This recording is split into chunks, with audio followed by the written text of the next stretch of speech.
You're standing in your living room at 2 in the morning, 72 hours into a grid-down event, and someone's knocking on your door. Not pounding. Not yet, just knocking. Steady. Insistent. Patient in a way that makes your skin crawl. The voice comes through the door, muffled but familiar. Hey man, it's Dave from next door. I know you have a generator, I can hear it running. My kids are freezing. I just need some help. Dave. Friendly Dave. Dave who borrowed your ladder 3 months ago. Dave who talks football when you're checking the mail. Dave whose kids play in the yard while you're mowing your lawn. That Dave. And he's right, you do have a generator. 8,000-watt Generac, 100 gallons of fuel in the garage, enough to keep your fridge cold and your heat running for weeks. He knows because he asked about it. You told him. Why wouldn't you? He was just making conversation. Your wife is behind you in the hallway, holding your daughter. She whispers, "Don't open it." You don't answer because you're running the calculation in your head. Dave knows you. You know Dave. 5 years of waving across driveways. 5 years of borrowed tools and small talk about weather and work.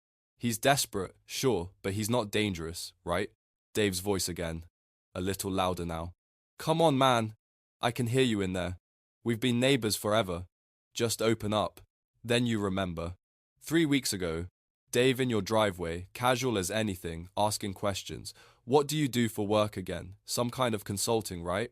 Must be doing well, I saw the new truck. You'd laughed it off, said something vague about staying busy. Then he'd asked about your power setup. Your lights stayed on during that storm last month. You've got a generator, right? I should probably get one of those. And you told him. You told him the make, the model, how much fuel it holds, how long it runs. You'd even joked about Costco trips, about keeping the pantry stocked because you hate running out of things. You weren't having a conversation. You were being interrogated, and you didn't even know it. Dave's tone shifts. The friendliness drains out like water through a cracked foundation. I know you're in there. I know what you have. You're going to share, or we're going to have a problem. We, not I. We. You move to the window, careful to stay in shadow, and pull the curtain back half an inch. Dave's not alone. There are 3 more people behind him. One of them is holding a crowbar. Dave wasn't a friend. He was conducting reconnaissance. He marked your house as a target weeks ago, catalogued your resources during backyard conversations, measured your generosity when he borrowed your tools and never brought them back. When the grid went down, he didn't have to figure out where to go. He already knew. You weren't his neighbor. You were his survival plan. And now he's executing it. Here's what nobody tells you about societal collapse. Your biggest threat isn't going to be some roving gang of strangers. It's not going to be desperate refugees from the city stumbling into your suburban cul-de-sac. It's going to be the people who already know what you have, because they live 30 feet away and they've been watching you for months, maybe years. Your neighbors aren't your community. They're competitors running surveillance operations disguised as friendly conversation, and most preppers never notice they're being interrogated until it's too late. There are 3 specific behavioral patterns that reveal when your neighbor has catalogued you as a resource. 3 signs that the person asking to borrow your lawnmower is actually taking inventory of your defenses. 3 tells that separate normal curiosity from strategic reconnaissance. If you know what to look for, you can spot the human threat before it shows up at your door at 2 in the morning with a crowbar. If you don't, you're going to learn the hard way that the most dangerous person in a collapse is the one who knows exactly where you keep your generator. This isn't paranoia. This is pattern recognition based on every historical collapse where neighbors turned on neighbors the moment the rule of law evaporated. Argentina in 2001, Venezuela in 2016, Katrina in 2005, Bosnia in the 90s. Every single time, the same script plays out. The prepared get targeted by the unprepared, and the targeting starts long before the crisis hits. It starts with questions. Let's talk about the first sign. Sign number 1, the friendly interrogation. Picture this. You're at the mailbox. Your neighbor pulls up, rolls down the window, waves. Hey, how's it going? You say fine. Ask how he's doing. Normal stuff. Then he says, what do you do for work again? I always forget. You tell him. He nods, says something like, business must be good. I saw the new truck in the driveway. You laugh, say something modest, and the conversation moves on. Feels normal, feels friendly, feels like the kind of small talk that greases the gears of suburban life. It's not. He just assessed your income level. He knows you have disposable income. He knows you can afford things. That's data point number 1. Next week, same neighbor, different question. You guys never seem to lose power. I noticed your light stayed on during that storm. You've got a backup system, right? You tell him about the generator, maybe even show it to him because he seems genuinely interested. He asks good questions. What's the fuel capacity? How long does it run? Where do you store the gas? You answer because why wouldn't you? He's being neighborly. He's trying to learn. He's mapping your infrastructure. Data point number 2. Week after that, he sees you unloading groceries. Geez, Costco again? You must have a huge pantry with all those trips. You shrug, say something about buying in bulk to save money. He laughs, makes a joke about your kids eating you out of house and home.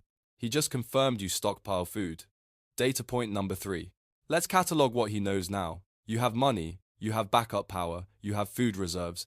In his head, he's building a database, and every answer you give is another entry. When the store's empty and the grid fails, he's not going to stand in line at a FEMA shelter wondering where his next meal comes from. He's going to remember that you told him about your generator, your well, your Costco trips, your pantry. He's going to come to you because you advertised. Here's the thing about resource mapping questions. They don't feel like interrogations. They feel like curiosity. And maybe that's all they are. Most of the time, your neighbor isn't running some conscious intelligence operation. He's not thinking, I'm gathering intel for when society collapses. He's thinking, Bob seems really prepared. I wonder what he's got. But that mental note, that passing curiosity becomes action the moment desperation sets in. When his kids are hungry and he's standing in his dark, cold house, he's going to remember that your house had light. He's going to remember you told him about your stockpile. And he's going to come knocking. The questions themselves are predictable. They come in categories. About your job and income, what do you do? Business must be good. You work from home? That's nice. They're estimating wealth. Wealthier equals more resources equals higher priority target. About your supplies. That's a lot of groceries. You shop at Costco a lot. Amazon deliveries every day. What are you buying? They're confirming you have excess. About your infrastructure. You have solar? That's a generator, right? You have a well? Smart. They're cataloging your independence from the grid. About your security. I saw you installed cameras. Did something happen? New locks? You go to the range? What do you shoot? They're assessing what they'll need to overcome if they decide to take what you have. About your schedule. You travel a lot, kids at school all day. You're home a lot, huh? They're identifying when you're vulnerable. Every single one of these questions gives them a piece of the puzzle. By themselves, they're harmless. Combined, they're a target assessment. How do you recognize the difference between normal curiosity and reconnaissance? 3 things. First, frequency. A normal neighbor asks casual questions once in a while, forgets your answers, moves on. A neighbor running surveillance asks repeatedly, brings up the same topics, circles back with follow-up questions. Last time you mentioned the generator, you still running that thing during outages. They're tracking, they're updating their database. Second, detail level. Normal question. How's it going? Surveillance question. I noticed your generator kicked on for about 10 minutes yesterday morning just testing it. If they're noticing details you didn't think anyone was paying attention to, they're paying attention. Third, one-sided information flow. In a normal conversation, both people share. In an interrogation, one person asks and the other answers. If your neighbor is constantly asking about your life but deflects when you ask about theirs, you're not having a conversation. You're being profiled. Let's talk about historical precedent, because this isn't theoretical. Argentina, 2001, economic collapse, middle-class neighborhoods turned into war zones overnight. The people who got targeted first weren't random houses. They were the houses where neighbors knew resources existed. People who'd had conversations weeks earlier about how they were managing okay during the crisis got marked. Their homes got burglarized by people from their own street. Venezuela, 2016 to present, hyperinflation and food shortages. Neighbors started cataloging who had food, then either turned them into the government for confiscation or targeted them directly. Friendly questions about how are you getting by were intelligence gathering to figure out who still had supplies. Katrina, 2005, New Orleans. Within 48 hours of the flood, neighbors were breaking into neighbors' homes. They knew which houses had generators because they could hear them running. They knew which houses had supplies because they'd seen the prep work. It wasn't random looting, it was targeted acquisition based on prior knowledge. Bosnia, in the 90s during the siege of Sarajevo. Pre-war, people borrowed things from neighbors, had friendly relationships, knew each other's business. When the siege started, those relationships evaporated. The people who'd asked questions before the war had lists of who had food stockpiles. Systematic targeting followed. The UN reports are full of testimony about neighbors killing neighbors over resources, and the common thread is, they knew who had what before the collapse began. This pattern repeats in every collapse. The prepared get targeted by the unprepared, and the targeting is informed by pre-collapse reconnaissance. So what do? How do you answer questions without lying, because lying creates suspicion and can be verified but without giving useful intelligence? You grey man your answers. You minimize and deflect. Question. You have a generator? Bad answer. Yeah. 8,000-watt Generac with 100 gallons of fuel. Good answer. Just a little portable one for the fridge if the power goes out. You're not lying. You do have a generator, but you're downplaying its capacity. Question. Costco again? You must stockpile. Bad answer. Yeah, we've got about a year's worth of food stored. Good answer. It's just cheaper per unit. You know how it is. You're normalizing the behavior, making it seem like basic budgeting rather than strategic preparation. Then you redirect, answer briefly, then ask them a question, shifts the focus away from you. Them, solar panels, huh? Those must have been expensive. You, they're all right. How's your new job going? You mentioned starting last month. Now they're talking about themselves instead of cataloging your infrastructure. Use vague language. I work from home sometimes. Not I work from home every day from 9 to 5. We travel occasionally. Not we're gone every third weekend. We keep the basics on. Not we have 6 months of MO. Freeze-dried food in the basement. Vagueness denies them actionable intelligence. If they keep asking detailed questions after you deflect, that's a red flag. That's not curiosity. That's interrogation. And you need to shut it down without being hostile. I don't really keep track of that stuff. My wife handles that. I just do what she says. Humor, deflection, vague, non-answers. If they still press, they're not being friendly, they're cataloging. What if you've already said too much? What if you've already told your neighbor about your generator, your stockpile, your well, damage control? Walk it back in the next conversation. Actually, that generator died last month, need to get it fixed. Now they think you don't have backup power. We went through that Costco food so fast kids eat everything. Now they think the supplies are gone. You're rewriting the narrative, erasing the entries in their mental database. Here's the hard truth. Most neighbors aren't doing this consciously. They're not thinking, I'm building an intelligence file on Bob for when society collapses. They're just noticing things, filing them away, thinking, Bob's pretty prepared. But when the crisis hits, that mental note becomes action. The difference between idle curiosity and operational surveillance is timing. Before the collapse, it's just conversation. After the collapse, it's the reason they're at your door. Every answer you give is an entry in their inventory. When the grocery stores are empty and the gas stations are dry, they're not going to go to Walmart. They're going to come to you because you told them you have what they need. Sign number 2. The dependency creep. It starts small. Your neighbor knocks on the door, apologetic smile, asks if he can borrow your ladder. Sure, no problem. You hand it over. He thanks you, says he'll bring it back tomorrow. He brings it back 3 days later. You don't say anything because it's just a ladder. Week later, he needs a socket wrench. Just for a quick fix. I'll have it back in an hour. 4 hours later, you go get it yourself because you need it. He apologizes, says he lost track of time. You shrug it off. These things happen. Then he needs a cup of sugar. Then a garbage bag. Then he's asking if he can charge his phone at your place because his power's out. Then he needs $20 for gas. Promises to pay you back Friday. Friday comes and goes. You don't ask for it back because it's $20 and it feels petty. But he notices. He notices you didn't ask. That's data. You're generous. You don't enforce boundaries. You're soft. This is the dependency creep. Small requests that establish precedent. Each one trains you to say yes. Each one normalizes the idea that when he has a problem, you're the solution. By the time collapse hits, he doesn't even have to think about where to go for help. He's been conditioning you for months. You're already his fallback plan. Here's why this is dangerous. Every time you say yes, you're setting an expectation.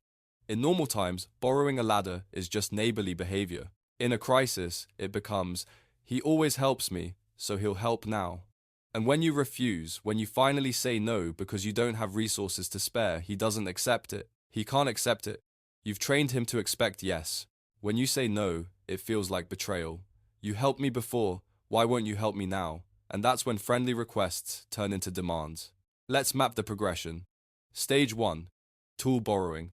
Ladder, wrench, power drill. Establishes that you have useful things and you're willing to share them. Stage 2. Consumable borrowing. Sugar, garbage bags, a roll of paper towels. Establishes that you have supplies and you don't track repayment. Stage 3. Emergency requests. Can I charge my phone? Can you spot me some gas money? Establishes that when he's in a bind, you solve it. Stage 4. Unapologetic dependency. Can we run an extension cord to your generator? Do you have extra food? We didn't make it to the store. Establishes that your resources are communal. He's not asking anymore. He's expecting. By stage 4, you're not a neighbor, you're a supply depot. And he's not grateful. Gratitude implies obligation. He's past that. In his mind, you helping him is just how things work now. The psychology here is textbook foot in the door technique. Small compliance leads to larger compliance. Cult recruiters use it. Salesmen use it. Manipulators use it. Start with a tiny request that's hard to refuse, then escalate. Each yes lowers the psychological barrier to the next yes. You borrowed a ladder once, so borrowing it again feels normal. You lent sugar once, so lending it again feels expected. By the time he's asking for something significant, the pattern is so established that refusing feels wrong. And he's not just training you, he's measuring you. Each request is a test. Will you say yes? Do you ask for things back? Do you set limits? Generous responses tell him you're a soft target. You won't defend your boundaries in a crisis. When things get bad, he knows he can push you. At the same time, he's learning your inventory. Borrowing tools means he knows you have a workshop. Charging his phone means he knows you have backup power. Borrowing food means he knows you have extra. Every request is reconnaissance disguised as neighborliness. Let's talk about who does this. The chronically unprepared. These are people who live paycheck to paycheck. Not just financially, but organizationally. They don't plan ahead. They don't stock extras. When they run out of something, they ask. When there's a problem, they expect someone else to fix it. They're not malicious, they're just careless. But in a collapse, carelessness becomes your problem, because they know you're the one with solutions. The entitled neighbor. This person believes community means shared resources. They think your preparation obligates you to help. We're neighbors, we're supposed to look out for each other. Which sounds moral until you realize it's one way. They're not looking out for you. They're expecting you to look out for them. When collapse comes, they don't ask. They demand, and they're angry when you refuse, because in their mind, you owe them. Rarely, the strategic manipulator. This person is conscious about building dependency. They're creating a relationship where you're the provider and they're the recipient, so that when crisis hits, access to your resources feels natural. They're investing in future extraction. These people are rare, but they exist. And they're dangerous because they're patient. They'll spend months borrowing small things, never quite paying you back. Always friendly, always grateful, always just a little bit needy. And when the grid goes down, they already have a key to your supply chain, because you gave it to them. Historical examples. The Great Depression, 1930 seconds America. Families who shared with neighbors early in the crisis found themselves depleted by neighbors who became permanent dependents. The borrowers never reciprocated, never stopped asking, never left. Those who said no early were socially ostracized but survived. Those who said yes kept saying yes until they had nothing left. Argentina, 2001. Middle-class families who lent money to struggling neighbors in the first weeks of the collapse got targeted when the money ran out. You had money before, you must still have some. Give me more. Social debts became justification for theft. Siege of Sarajevo. People who shared food early in the siege were marked as resource holders. The sharing established that they had excess. When starvation set in, the people they'd helped came back expecting more. Some came asking. Some came with weapons. How do you recognize dependency creep? Track frequency. If requests are increasing monthly to weekly to daily, you're being conditioned. Track reciprocity. If they never return favors, never bring things back, never offer to help you in return, the relationship is one way. Track urgency framing. If every request is an emergency, they're training you to drop everything for them. And track escalation. If requests are getting bigger, borrowing a tool to borrowing money to asking for food, you're being groomed. So how do you break the pattern? You start saying no. You don't owe an explanation. Sorry, I'm using that. I don't lend that out anymore. I need it back by tomorrow. Firm, polite, final. If they don't return something on time, go get it. Next time they ask, last time it took 3 weeks to get it back. I can't lend it again. You're enforcing boundaries. Or you make it transactional. I can lend it if you help me with something. I don't lend anymore, but I can sell you one. Money or barter disrupts the dependency dynamic. It stops being about your generosity and starts being about fair exchange. They'll stop asking because it costs them something, or you claim scarcity. I'm running low myself. Actually, I'm trying to cut back. Grey man principle. You appear to have less than you do. They stop seeing you as a resource. Here's the social cost. You will seem less friendly. People will notice you're not as generous as you used to be. They may gossip. He's gotten stingy. He's not the guy he used to be. Accept that cost. Your survival is more important than their approval. If a relationship only exists because you keep giving, it's not a relationship. It's exploitation. Real friends respect boundaries. Takers get angry when the giving stops. If saying no ends the friendship, it was never a friendship. It was dependency dressed up as neighborliness. If you're already deep in the pattern, if you've been saying yes for years and they expect it, you can't shut it off suddenly. Sudden withdrawal creates hostility. Instead, gradual withdrawal. Start saying no to new requests. Things are tight right now. I can't help like I used to. Complain about your own problems. I had to cut back on groceries. Prices are insane.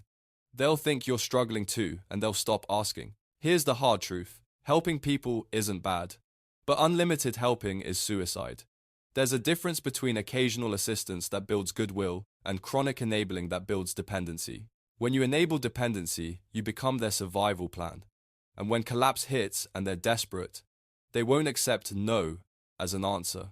They'll escalate. From asking to demanding to taking. The person you lent a cup of sugar to will remember you have a pantry. And when they're starving, they're not coming back to ask, they're coming back to take. Sign number 3. The envious observation. Your neighbor sees you unloading new gear from your truck. He leans over the fence, watches for a second, then says, "Must be nice to afford all that." He's smiling, but the smile doesn't reach his eyes. You laugh it off, say something about saving up or getting a deal. He nods, but the comment hangs in the air. Must be nice. Week later, he sees your solar panels. You're really going all in on this prepper stuff, huh? There's a mocking edge to it, like you're paranoid, like you're overreacting. You shrug, say you just like being prepared. He says, "What, you think the world's ending?" Still smiling, still not really joking. Another time, you're bringing in groceries. He's in his driveway. "Geez, leave some for the rest of us." Said like a joke, but there's resentment underneath. Like, you're taking more than your share. Like your preparation is somehow theft. Then the big one. You're talking, casual conversation, and he says, "If something happens, I'm just coming to your place." He laughs. You laugh. Everyone laughs. But he's not joking. He's telling you. He's warning you. And you just agreed by laughing along. This is the most dangerous sign, because resentment is pre-justification for violence. When your neighbor makes envious, sarcastic, resentful comments about your preparedness, he's not just noticing what you have. He's morally licensing himself to take it later. He's building a narrative where you're the bad guy and he's the good guy. So when he shows up at your door demanding your stuff, he feels justified. Let's talk about what's happening psychologically. In his mind, you're not responsible or prudent. You're selfish. You're hoarding. You have more than you need, and that's morally wrong. He, on the other hand, is just a regular person trying to get by. He's not preparing because he's busy, or broke, or because he thinks it's paranoid. But deep down, he sees your preparation, and it makes him feel inadequate. So he reframes it. You're not better prepared. You're just greedy. You're not responsible. You're a hoarder. That reframing serves a purpose. When the crisis comes and he's desperate, taking from you isn't theft. It's redistribution. It's justice. You had more than you needed. He's just balancing the scales. This is moral licensing. He's giving himself permission in advance.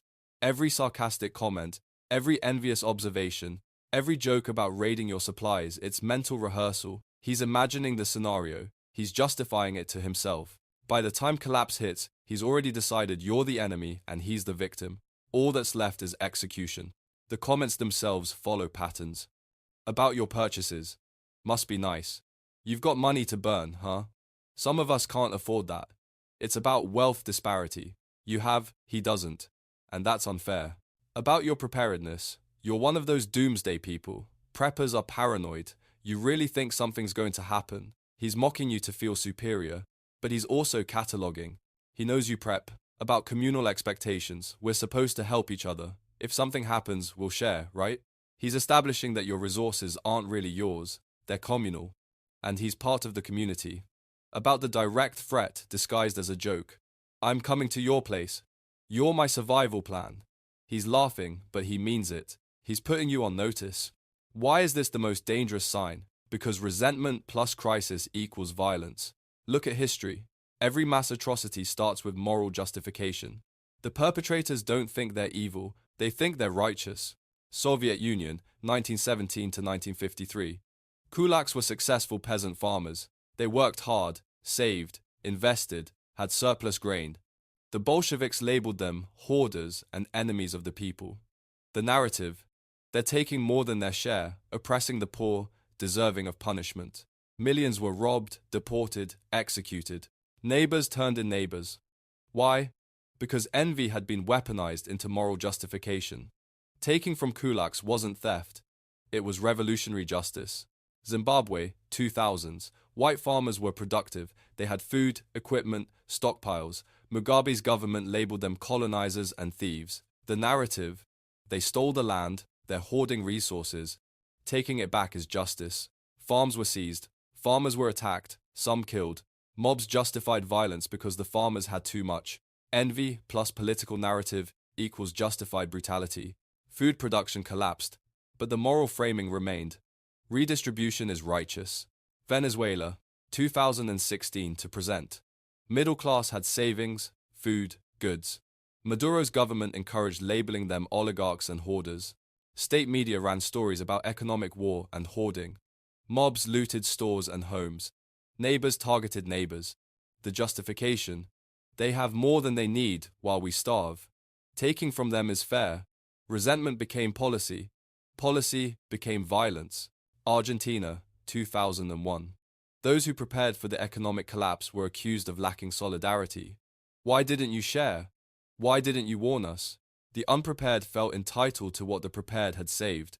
Social pressure turned to theft. Homes were burglarized by people from the same community. Justification: he was hoarding while we struggled. The pattern is always the same. Envy is reframed as morality. Having more becomes evidence of wrongdoing. Taking from the prepared becomes justice, and it's your neighbor who delivers that justice because he already resents you. How do you recognize resentment-based commentary? Frequency of "must be nice" statements. Once is normal. Repeatedly means they're keeping score. They're cataloging the disparity between you and them, and they're bitter about it. Jokes that aren't jokes. I'm coming to your place if things go bad. Laughing.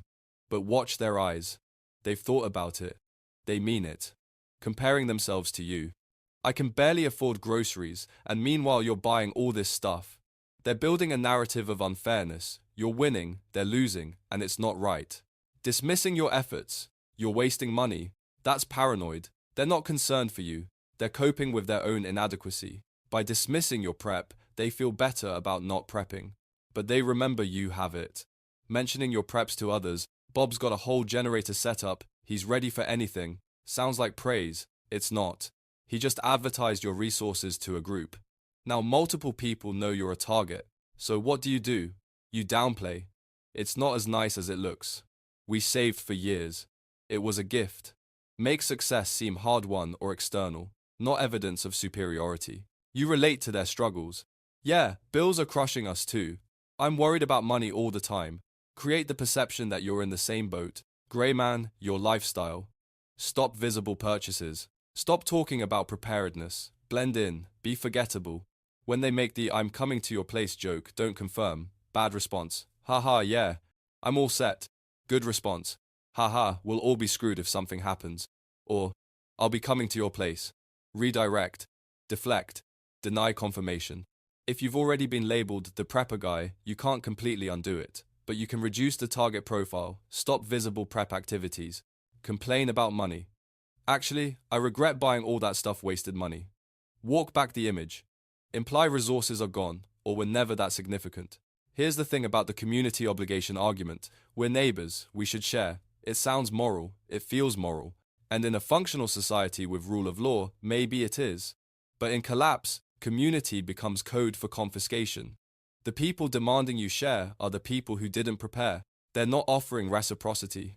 They're demanding tribute. And when you refuse, their resentment already simmering boils over.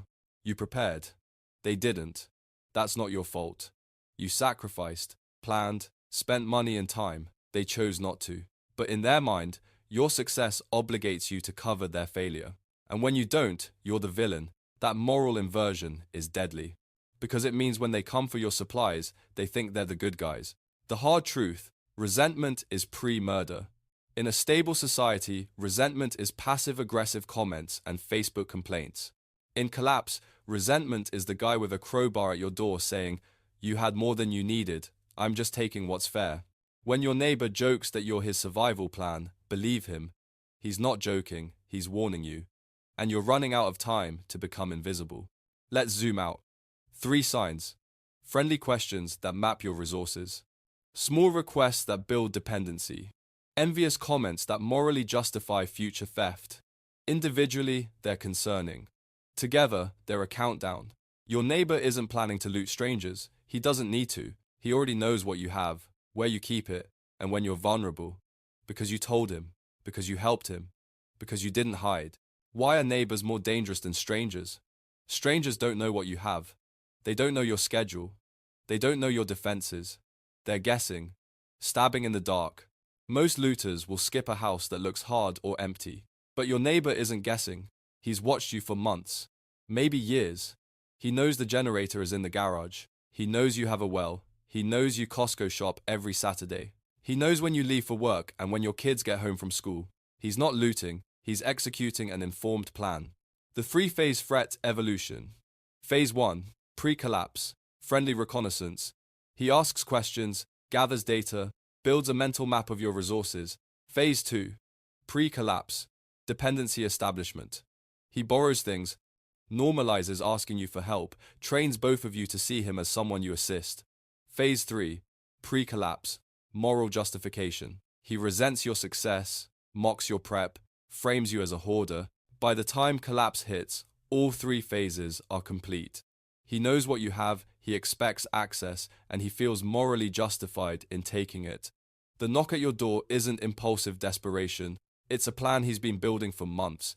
And it's not just one neighbor, you're surrounded. Preppers are maybe 10% of the population, and that's generous.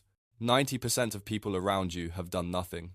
No food reserves, no backup power, no plan. When the crisis hits, they're all going to need what you have. And some of them have been watching. Let's talk about the psychology of desperation, because this is what turns your friendly neighbor into a threat. Week 1 of a grid-down collapse, people are still civilized. They're uncomfortable, maybe scared, but they're waiting for help. FEMA's coming, right? The power will come back on. Someone will fix this. Week 2, hope is fading, stores are empty, no trucks are coming. People are getting hungry, getting cold, panic is spreading. Your neighbor starts thinking, Bob has a generator, maybe he'll help. Week 3, hunger overrides morality. His kids haven't eaten in 2 days. He's hearing them cry. The rule of law is gone. Police aren't responding. He thinks, Bob has food, he has more than he needs. My kids are starving. What kind of father would I be if I didn't do something? Week 4, your friendly neighbor is your enemy. He's not asking anymore, he's taking, because in his mind, your stockpile is theft. You're hoarding while children starve. He's not a criminal. He's a hero, rescuing his family from your selfishness. That transformation happens fast, and every neighbor is on that timeline. Some faster, some slower, but they're all moving in the same direction, from friendly to desperate to dangerous. And the ones who've been running surveillance on you, they're ahead of the curve. They don't have to figure out where to go, they already know. So what do you do? How do you reduce your profile before it's too late? The Gray Man principle applied to preparedness. Gray Man means invisible, unremarkable, forgettable. In tactical situations, it's about not standing out in a crowd. In preparedness, it's about your neighbors not remembering you when they're making a list of targets. Visibility is vulnerability. Everything that signals you're prepared is a liability. Deliveries. The Amazon truck dropping off bulk goods at your door. Your neighbor sees it. Ship to a pickup locker or an alternate address. Pick it up yourself. Don't let the truck advertise for you. Purchases. Loading groceries from your car in broad daylight. Your neighbor sees 20 bags of rice. Shop at multiple stores. Spread purchases over time. Use your trunk, not your back seat. Bring things in after dark. Gear. The new solar panels, the generator, the water barrels in the yard. Your neighbor sees all of it. Install at night, keep equipment inside. If it has to be outside, camouflage it. Make it look broken or cheap. Generator used during a blackout. Everyone's dark, you're lit up, sound travels, they'll hear it, they'll see your lights. Use blackout curtains, muffle the generator, only run it when necessary. Better yet, solar and battery so there's no noise. What do you show instead of prep? Struggle. Man, bills are killing us. Can barely afford groceries anymore. Normalcy. We're just getting by like everyone else. Relatable problems. Complain about gas prices, electric bills, the economy. Be like them. If you seem like you're struggling too, you're not a target. You're a fellow victim. The information diet. Assume every conversation is being logged.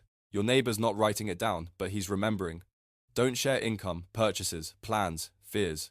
Share vague, boring, forgettable details. Work's fine. Family's good. Nothing new. Gray statements. If you've already said too much, if you've already told them about your generator or your stockpile, walk it back. Next conversation, mention the generator died. Mention you had to eat through your Costco stash because money's tight. Rewrite the narrative. Erase the data they collected. Security posture. You need security, but you need to balance visible and hidden. Visible security deters opportunists. Cameras, motion lights, a security sign. Message. I'm not an easy target. Move on. But too much visible security signals. I have something worth protecting. Hidden security is for informed threats. Reinforced door frames that look normal. A safe room. Hidden caches. Fighting positions. Your neighbor doesn't see the reinforcements until he tries to breach. By then, it's too late for him. Social strategy. Be polite but distant. Friendly wave, brief small talk, then disengage.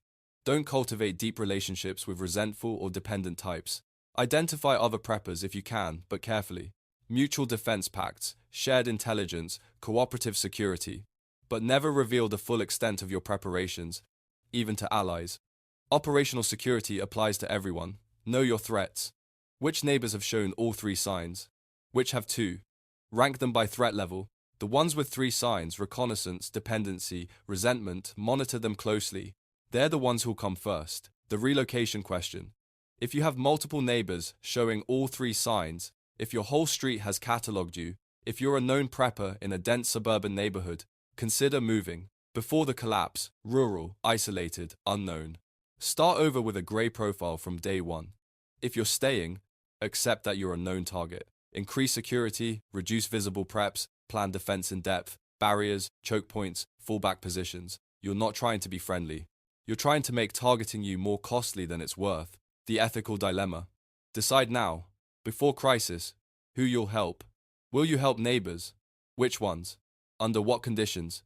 How much? Decide in advance, because in the moment, you won't have time for moral philosophy. Neighbor with kids, genuinely desperate, no history of resentment, help or refuse. Neighbor who mocked your prep, now begging, help or refuse. Neighbor who threatens, share or else, comply or defend.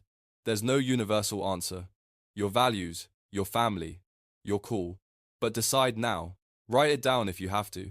Because when the knock comes at 2 a.m. and someone's crying on the other side of the door, you need to already know what you're doing. The knock comes. It's been 3 days since the power went out. No cell service, no internet, no news. Just silence and darkness and the occasional distant sound of something breaking. And now someone's at your door. You know the voice. It's Dave. Friendly Dave from next door. And he's not asking. He's demanding. Because he knows what you have. You told him. He knows about the generator. He knows about the food. He knows your family is okay in there while his family is falling apart. And he's not going to let that stand. Do not open the door. Once the door is open, it's a physical confrontation. You've lost the barrier. Talk through the door. Stay behind cover. Maintain the advantage. Do not show resources. Don't bring food to the door to prove you're willing to help. The moment they see supplies, they know you have more. They'll push harder. Do not negotiate from weakness. I don't have anything is a lie and they know it. Better. I can't help. We're barely making it. It's not a lie if you're rationing. You are barely making it, you're just making it longer than they are. Do not show guilt. They're weaponizing your empathy. They're using their kids, their desperation, your sense of decency. Empathy is good. Empathy is human. But empathy does not obligate you to sacrifice your family for theirs. You prepared. They didn't. That's not your fault. Their emergency is not your responsibility. If they escalate to threats, open up or we'll break in, you respond with capability. Leave now or this gets worse for you. Imply you're armed. Imply you're ready. You don't brandish unless it's legal and justified, but the implication can be enough. Sometimes, if violence is imminent, you defend your legal right, your moral duty, your family's survival depends on you not losing. After the first knock, they'll return. First refusal is rarely the last attempt. They'll come back with more people. They'll come back more desperate. They'll come back angrier. Escalation is almost guaranteed. Today, a knock and a plea. Tomorrow, a knock and a demand. Next week, no knock, just a breach. Your options at that point are ugly. Fortify and prepare for siege. Reinforce defenses, arm up, stockpile ammunition, create fallback positions, relocate before it escalates further. Pack what you can, leave in the night, find somewhere less hostile. Preemptive negotiation, offer minimal help to buy goodwill. Risky. It confirms you have supplies. It establishes precedent. They'll want more, but it might buy time, might delay violence, might, or it accelerates the timeline because now they know for sure you're holding out. There are no good options, only least bad. Defend successfully, you survive, but now you're a known hard target. They'll spread the word. Other desperate people might avoid you, or they might see it as a challenge. Defend unsuccessfully, you lose everything. Your stockpile, your security, possibly your life. Comply, hand over resources, you've established weakness, they'll come back. Again and again until you have nothing left, and then they'll leave you to starve. Let's go back to Dave. 2 a.m, 72 hours into grid down, and he's outside your door with 3 other people. One of them has a crowbar. You're standing in your dark living room, wife and kid behind you, gun in your hand. Even though you're praying, you don't have to use it. 2 endings. Ending A. You open the door. You try to negotiate. You offer a little food, a few gallons of water, enough to help but not enough to cripple you. Dave's group pushes inside. They don't want a little. They want it all. They shove past you, start ransacking your kitchen, your garage. You try to stop them. Maybe it gets physical. Maybe it doesn't. Doesn't matter. 10 minutes later, they're walking out with everything. Generator, fuel, food, water, all of it.